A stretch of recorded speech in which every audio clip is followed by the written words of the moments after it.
I stood in the snow on Christmas Eve, my suitcase at my feet, watching my daughter laugh inside the house I gave her. She'd just thrown me out, her own mother. But she forgot one thing. My name was still on that deed paperwork. And by morning, she'd learned the most expensive lesson of her life. Before we dive into the story, please like this video and subscribe to the channel. Now let me tell you what really happened.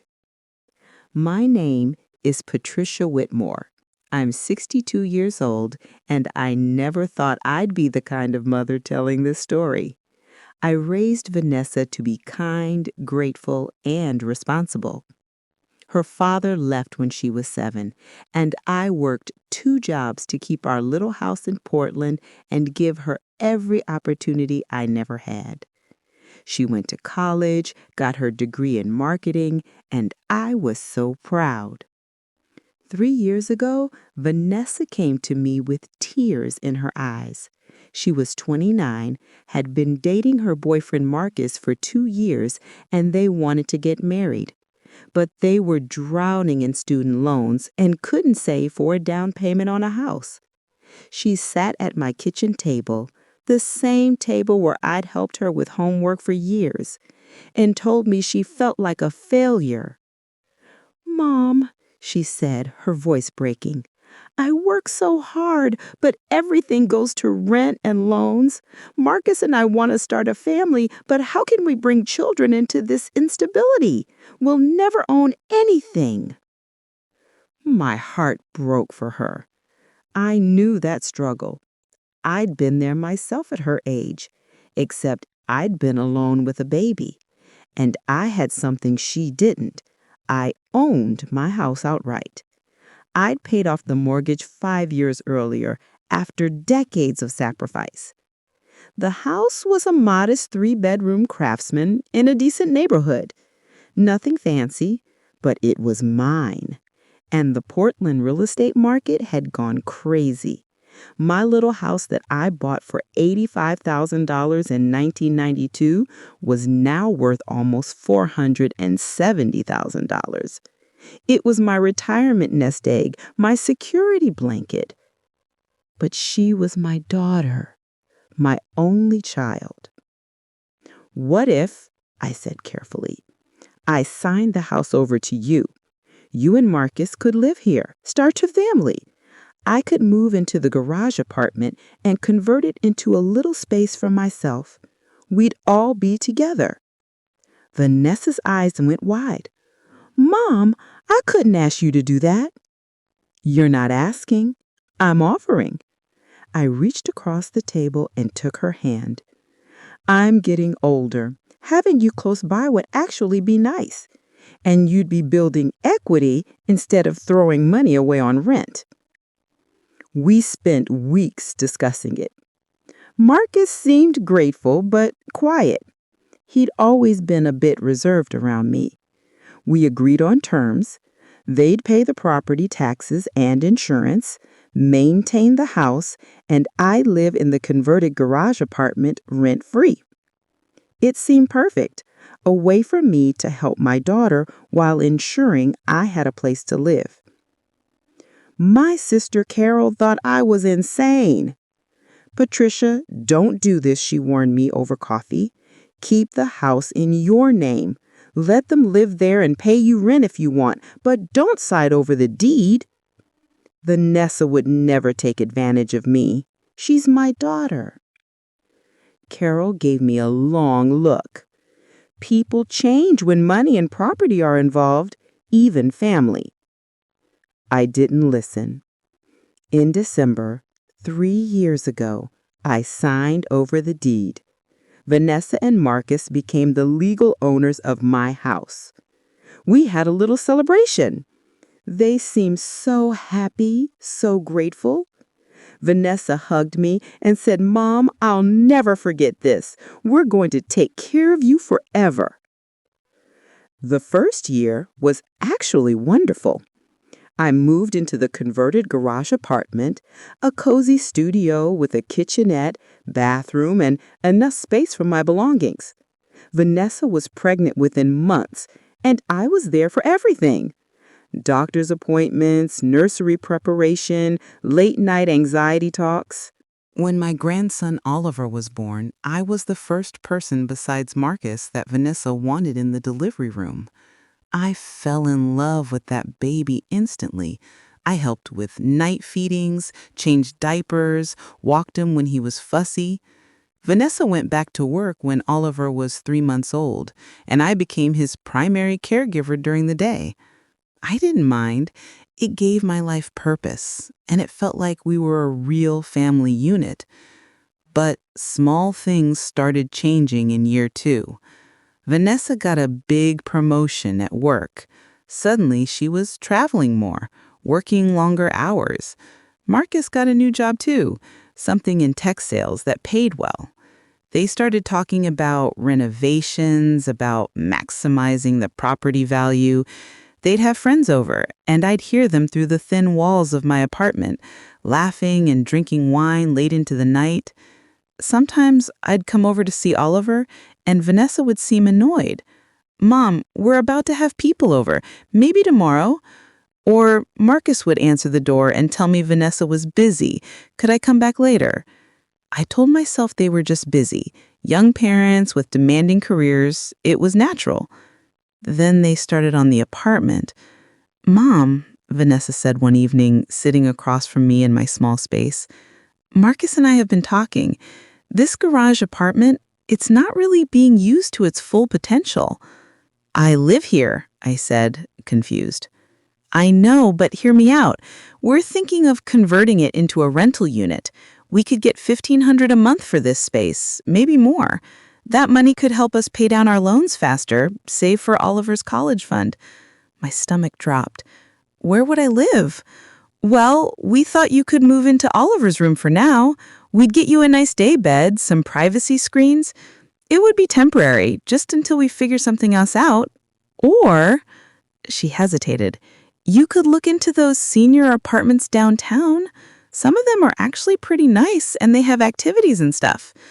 I stared at my daughter.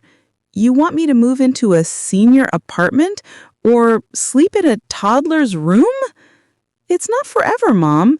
And honestly, having you in the main house would be easier for watching Oliver anyway." I should have said no. I should have fought back right then. But I was afraid of losing access to my grandson, afraid of conflict, afraid of being alone. So I agreed to temporarily move into Oliver's room. They put up some curtain dividers and moved in a daybed. My space was maybe 6 by 8 feet. I could hear Oliver crying at night through the thin barrier, could hear Vanessa and Marcus arguing sometimes, could hear everything. I had no privacy, no real home of my own anymore. And they never converted the garage apartment. They used it for storage instead. The rental idea had been a lie, I realized eventually. They just wanted me out of there. Maybe because having me in a separate space gave me too much independence. Maybe because they were already planning what came next. Year 3, this year, everything fell apart. Vanessa got pregnant again. I was happy for her, but she was different this time. Stressed, snappy, distant. She and Marcus were fighting more.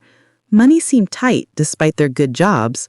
I heard them arguing about credit cards, about spending, about my presence in the house. "Your mother is always here," Marcus said one night, his voice carrying through the wall. "I feel like we have no privacy, no space that's just ours." "She helps with Oliver," Vanessa defended, but weakly. "She smothers him and us. This is our house, Vanessa. We need to make some changes." I pretended I hadn't heard. I tried to make myself smaller, quieter, less noticeable. I took Oliver to the park for hours. I tiptoed around. I stopped cooking in their kitchen even though I was supposed to have access. In November, Vanessa had a miscarriage. It was devastating, and I tried to be there for her, but she pushed me away. I need space, Mom, please. I gave her space. So much space that I barely saw her for 2 weeks. Then came December. The Christmas decorations went up. Marcus did it this year, not us together like before. Vanessa seemed to be avoiding me entirely. When I asked if she was okay, she'd snap that she was fine. On December 20th, 5 days before Christmas, Vanessa asked to talk to me. We sat in the living room, my former living room, I reminded myself, and she looked tired and determined. Mom, I need to talk to you about your living situation. My blood ran cold. Okay. This arrangement isn't working anymore. Having you here is putting strain on my marriage, and after the miscarriage, I need to focus on my mental health and my family. Marcus and I have decided we need our house to ourselves. This is my house, I said quietly. I signed it over to you, but we had an agreement. An informal agreement, she interrupted, nothing legal.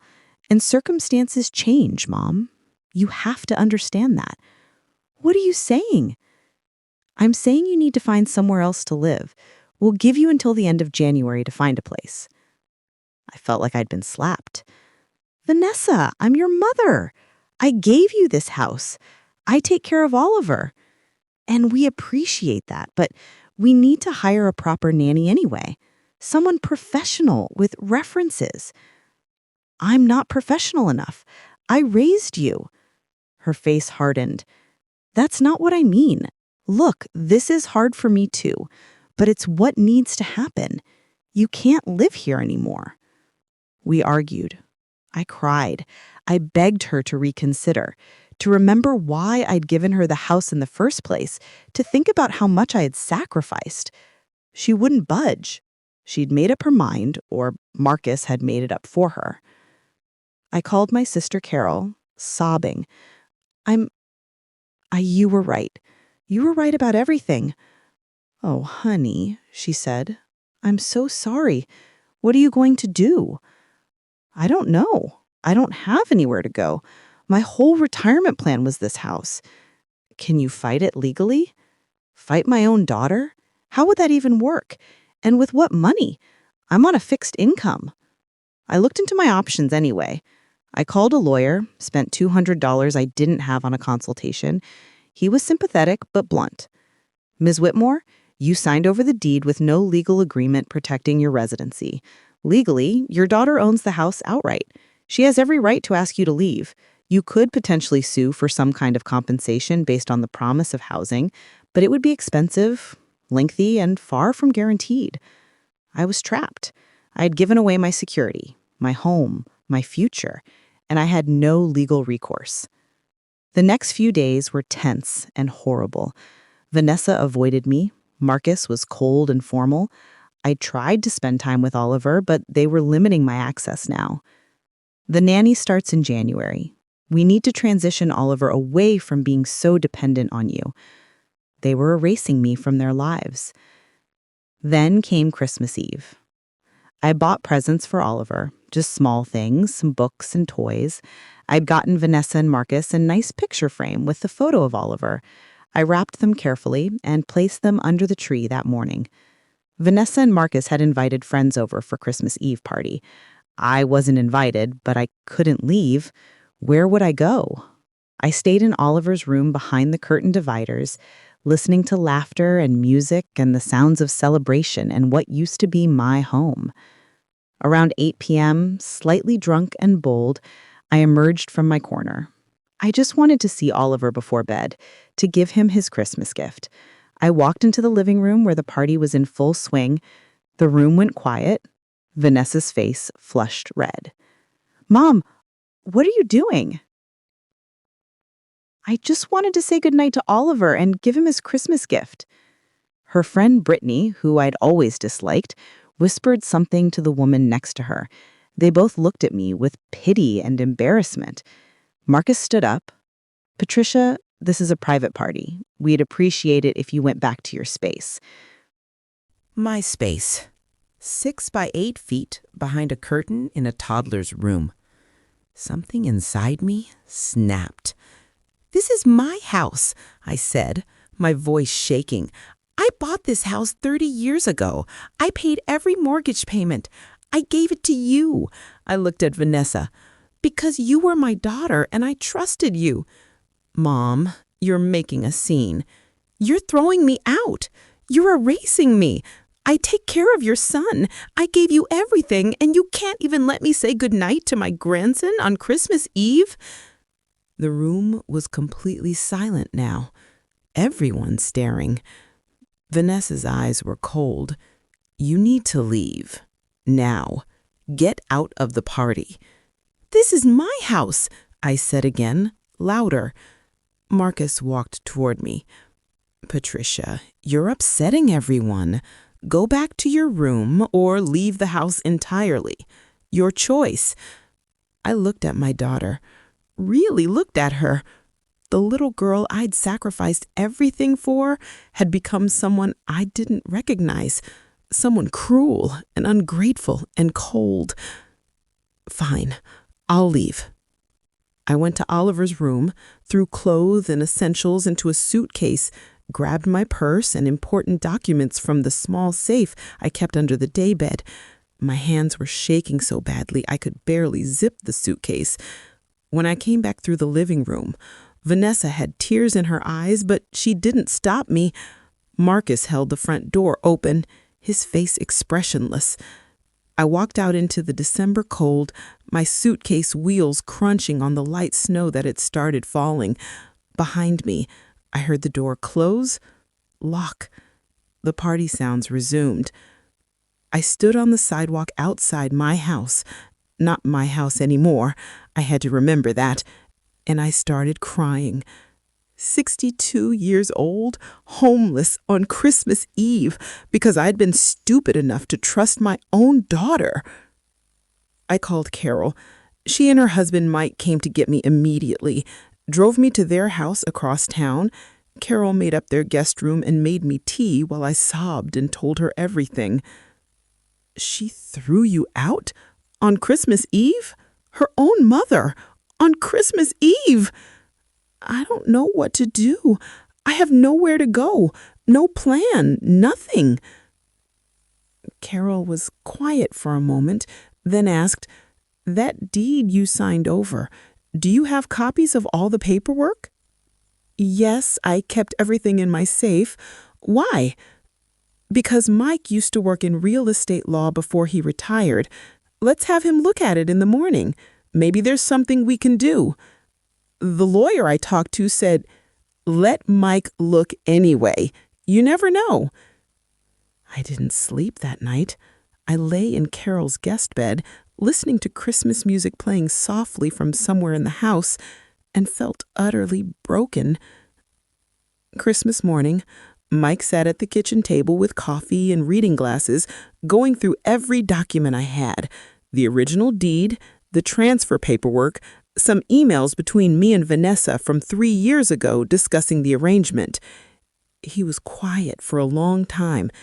Then he looked up. "Patricia, did Vanessa pay you anything when you transferred the deed?" "No, it was a gift." "And you signed it over completely? No life estate, no retained rights?" "The title company said it was simpler to just transfer it outright." "What's a life estate?" He sat back. "A life estate would have let you transfer ownership while retaining the right to live there for the rest of your life. But you didn't do that." My heart sank. "So there's nothing?" "I didn't say that." He tapped the emails. "These emails discuss your right to live there, the arrangement about the apartment. They're not a formal contract, but they do show intent. More importantly," he pulled out another document, "this transfer might qualify as a gift deed under Oregon law. And if you can prove you transferred the property based on fraudulent promises or under duress." She didn't exactly force me, but she made promises she's now breaking. And she's evicting you without proper notice. In Oregon, even in informal living arrangements, you're entitled to at least 30 days' notice.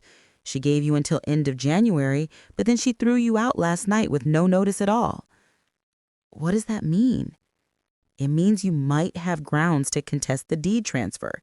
It's not guaranteed, but there's a case to be made that the transfer should be voided because it was made under false pretenses and the agreed upon terms have been violated. You need a lawyer. I can't afford. My friend Rob owes me a favor. He handles this kind of case. Let me call him.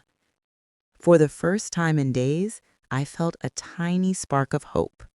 When we left off, I was at my sister Carol's house on Christmas morning, homeless and heartbroken after my daughter Vanessa threw me out on Christmas Eve from the house I'd given her. But Mike, Carol's husband, found something in the paperwork, a possible way to fight back. The question wasn't whether I'd lost everything. The question was whether I had the courage to take it back from my own daughter. December 26th. Mike's lawyer friend Rob came to Carol's house.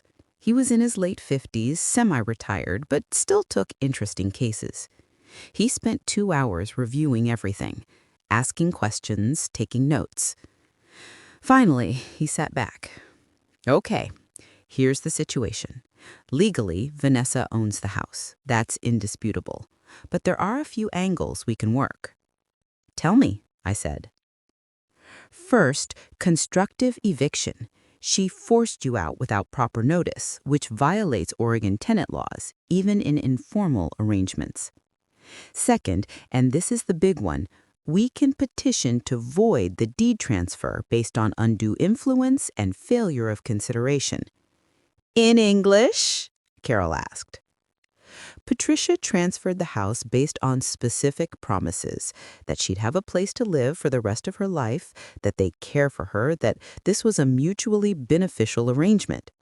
Vanessa has violated every one of those promises.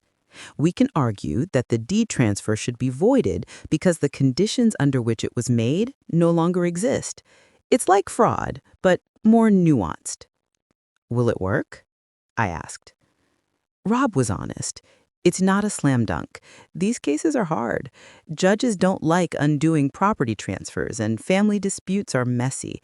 But you have a legitimate case, especially with those emails showing the agreement, and the Christmas Eve eviction that plays very badly for them, makes them look cruel and ungrateful. How much will this cost? My retainer is normally $5,000, but Mike vouched for you, and honestly, this case pisses me off. I'll do it for $2,500 up front, and we'll work out payments for the rest. If we win, we can potentially recover legal fees from them. I had about $4,000 in savings, my emergency fund. Using more than half of it was terrifying, but what choice did I have? Do it, I said. We filed paperwork on December 27th, a petition to void the deed transfer and an emergency motion for me to be allowed back into the house pending the case outcome. Rob was aggressive, detailed, damning. He painted a picture of an ungrateful daughter manipulating her aging mother, making false promises, and then cruelly discarding her. On December 28th, Vanessa received the legal papers. She called me screaming, "Are you suing me, your own daughter, on Christmas week? You threw me out on Christmas Eve, your own mother. I gave you until January. You left on your own. You kicked me out of the party, humiliated me in front of your friends, and Marcus literally held the door open. Don't rewrite history, Vanessa. This is insane. You can't just take back the house because your feelings are hurt. I'm not taking it back because my feelings are hurt. I'm taking it back because you broke every promise you made. That house was my security, my retirement, my home. And you threw me away like garbage the second I wasn't useful anymore. We needed our space. You needed my house. There's a difference." She was crying now. "How could you do this to me? I'm your daughter. I'm your mother. I gave you everything, and you couldn't even let me say goodnight to my grandson." I hung up. The next call was from Marcus. He was cold, threatening. "This lawsuit will go nowhere. You're wasting your money and burning bridges with your own family. Vanessa is devastated. She's devastated? I'm homeless, Marcus. You have your sister, and this was always going to happen eventually. You're getting older, Patricia. You need to think about assisted living or senior housing anyway. I'm 62, not 90, and I wouldn't need senior housing if I still had my house. It's not your house anymore.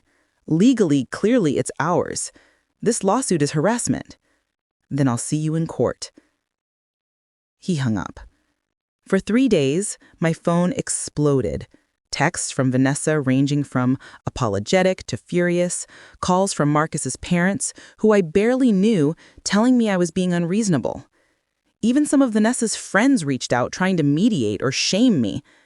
I blocked most of them. I was done being guilted. On January 2nd, we had an emergency hearing for my motion to be allowed back into the house. Rob argued that I was unlawfully evicted and should be permitted to return to my living space while the case proceeded.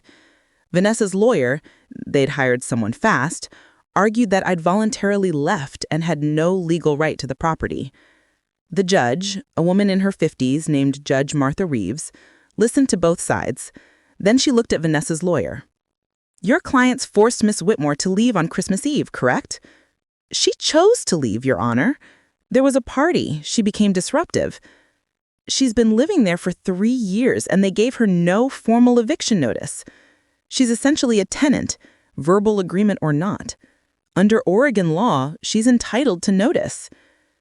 Judge Reeves looked at me. Miss Whitmore, do you still have belongings in the house? Yes, Your Honor. Most of my things are still there. Clothes, furniture, personal items. Then you're granted access to retrieve your belongings, supervised if necessary. As for residing there during the case, I'm issuing a temporary order allowing Miss Whitmore to return to the garage apartment until this case is resolved. The property owners are to restore it to livable condition immediately. Vanessa stood up in court. Your Honor, that's our house. It's your house that you acquired from your mother under specific conditions which you allegedly violated. Until that's determined, she has a right to housing. My order stands. I could have kissed Judge Reeves. 2 days later, Carol and Mike drove me back to the house. Vanessa and Marcus were there, faces like stone. The garage apartment had been cleared out, they'd had to remove all their storage, and they'd put my bed and furniture back in. I moved back in without speaking to them. The awkwardness was unbearable, but I didn't care anymore. This was about survival. Living there during the case was psychological warfare. Vanessa wouldn't speak to me. Marcus was openly hostile. They kept Oliver from me completely. I'd see him in the yard sometimes and he'd wave, but they'd quickly take him inside. The pain of being cut off from my grandson was worse than losing the house, but I stayed, and we prepared for trial. Rob was thorough. We collected evidence, the emails discussing the living arrangement, testimony from neighbors who'd witnessed me being thrown out on Christmas Eve, financial records showing I'd never been compensated for the house transfer, even testimony from my old coworker about how I'd talked about the arrangement as permanent. Vanessa's legal team tried to paint me as a bitter old woman who'd made a gift and now regretted it. They claimed the living arrangement was temporary from the start, that I'd become difficult and invasive, that they'd had every right to ask me to leave their property. The trial was set for March, but in February, something shifted. Rob called me. They want to settle. What? Vanessa's lawyer called. They want to negotiate a settlement to avoid trial. I think they're worried about how this looks and how it might go. What are they offering? Their initial offer is that you can live in the garage apartment for 2 more years, rent-free, with a formal lease. After that, you move out and drop all claims.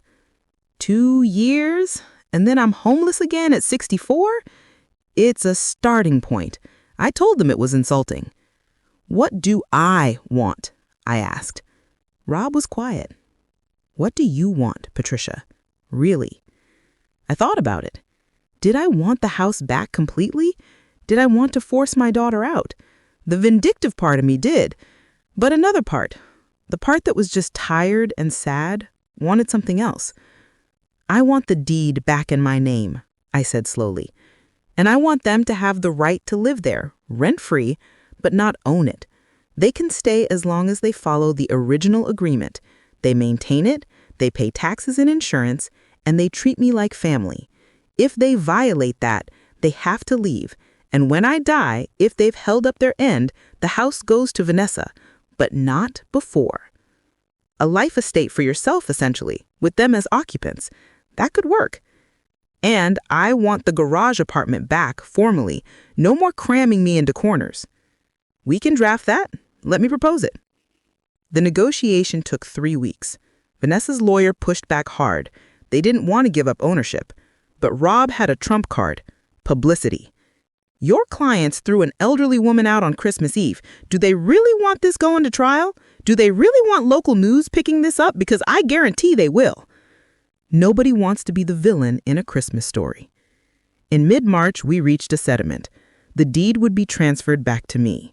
Vanessa and Marcus could continue living in the house rent-free with a formal agreement. They'd maintain the property, pay all expenses, and allow me to live in the garage apartment with full access to common areas. The agreement included specific protections for me.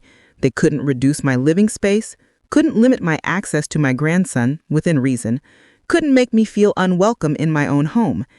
If they violated the agreement, they'd have to leave, and I'd retain the house. If they adhered to it, upon my death, the house would transfer to Vanessa, but not before. It wasn't perfect. I didn't get compensation for the years of pain. I didn't get an apology, but I got my security back, my home, my rights. We signed the papers in late March. The deed was transferred back to my name on April 3rd. I'll never forget the look on Vanessa's face when we signed. She looked defeated, humiliated, angry. We still weren't speaking beyond necessary formalities. But something changed in the weeks after. Maybe it was the reality of how close they'd come to losing everything. Maybe it was guilt. Maybe Marcus's family had talked to them. I had heard through Carol that his parents were horrified by the whole situation. In early May, Vanessa knocked on my apartment door. I almost didn't answer. "Mom?" she said when I opened it. "Can we talk?" After the miscarriage, I was a mess. Depressed, anxious, angry at everything. Marcus was stressed about money. We'd overspent on renovations and credit cards, and having you here felt like another complication. I wasn't thinking clearly. I wasn't being myself. "You threw me out on Christmas Eve," I said quietly. Her eyes filled with tears. "I know, and I'm so ashamed. I was so caught up in my own pain and stress that I couldn't see what I was doing to you. You gave me everything, and I treated you like you were nothing." "You did." "I'm sorry, Mom. I'm so sorry. I don't expect you to forgive me right away, or maybe ever, but I needed you to know that I know what I did was wrong. Unforgivably wrong." I wanted to stay angry. Part of me is still angry, but she's my daughter, and she looked genuinely broken by what she'd done. "I don't know if we can go back to how things were," I said. "I don't think we can, but maybe we can build something new, something more honest." It's been 5 months since the settlement. Vanessa and I are slowly, carefully rebuilding our relationship. It's not the same. There's a wariness now, a recognition that family doesn't automatically mean safety. But we're trying. She's back in therapy. She's working on her marriage. She's letting me see Oliver again. And last month he spent a whole afternoon in my apartment, playing with toys and telling me stories about preschool. Marcus apologized too, eventually. It was stiff and uncomfortable, but he said it. "I'm sorry for how we treated you. It was wrong." I accepted it, because what else can you do? Carry grudges forever? But I'll tell you what's different now. I have power. The house is in my name. If they want to stay, they have to honor the agreement. And they know, we all know, that I'm not the pushover I used to be. I'm not the mother who'll give away everything and ask for nothing in return. I'm not the grandmother who will disappear quietly when I'm inconvenient. I'm Patricia Whitmore. I'm 62 years old. I own my house, and I'm not going anywhere. Some of Vanessa's friends from that Christmas Eve party have reached out since, apologizing for witnessing my humiliation and not speaking up. A few of them told me they were horrified by what happened, but didn't know what to do. I told them the same thing I'll tell you.